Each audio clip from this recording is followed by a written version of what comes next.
Thank you. I welcome you, my dear friends, to our Voice of His Kingdom weekly devotion.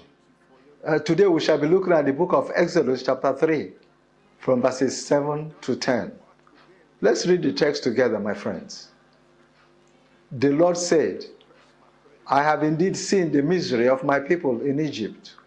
I have heard them crying out because of their slave drivers, and I am concerned about their suffering. So I have come down to rescue them from the hand of the Egyptians, and to bring them up out of that land into a good and spacious land, a land flowing with milk and honey, the home of the Canaanites, Hittites, Amorites, Perizzites, Hivites, and Jebusites. And now the cry of the Israelites has reached me, and I have seen the way the Egyptians are oppressing them.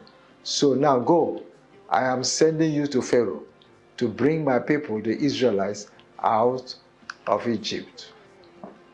Let's look at the background to our text, my friends.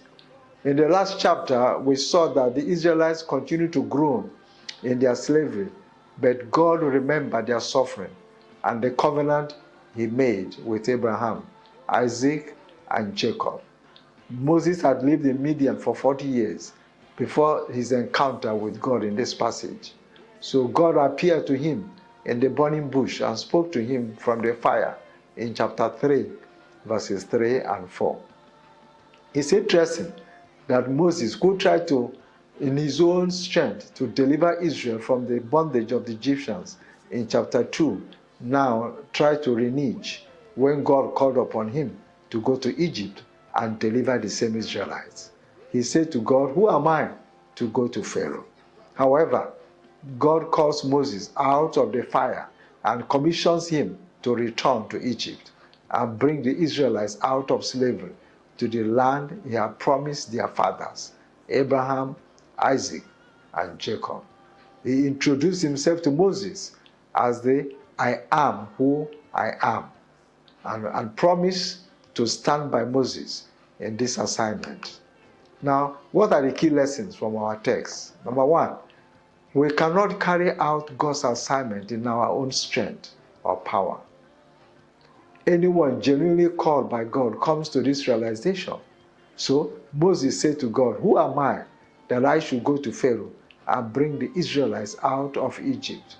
In chapter 3, verse 11 of our text. But the Lord assured him of his support. John chapter 15, verse 5, Jesus says, I am the vine, you are the branches. If a man remains in me and I in him, he will bear much fruit. Apart from me, you can do nothing.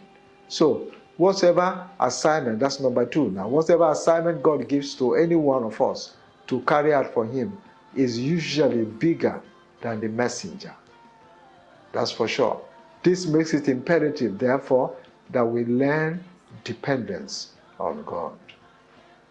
So that's the second lesson. The third lesson, God never forgets His promise. It took almost 500 years from the time this promise of the land of Canaan was made to Abraham to this moment of planned deliverance of Israel from the slavery in Egypt. Okay, let's look at our applications from the text. Now, to be assured that God will not forget or ignore His promises, it's something I encourage everyone to do. Keep yourself in that position and just be assured that God is faithful. My responsibility, therefore, is to keep believing and wait for the fulfillment of the promise of God. Psalm 27, verse 13 and 14, it says, I am still confident of this. I will see the goodness of the Lord in the land of the living. Then it says, wait for the Lord, be strong and take heart and wait for the Lord. God bless you, my friends, and thanks for watching.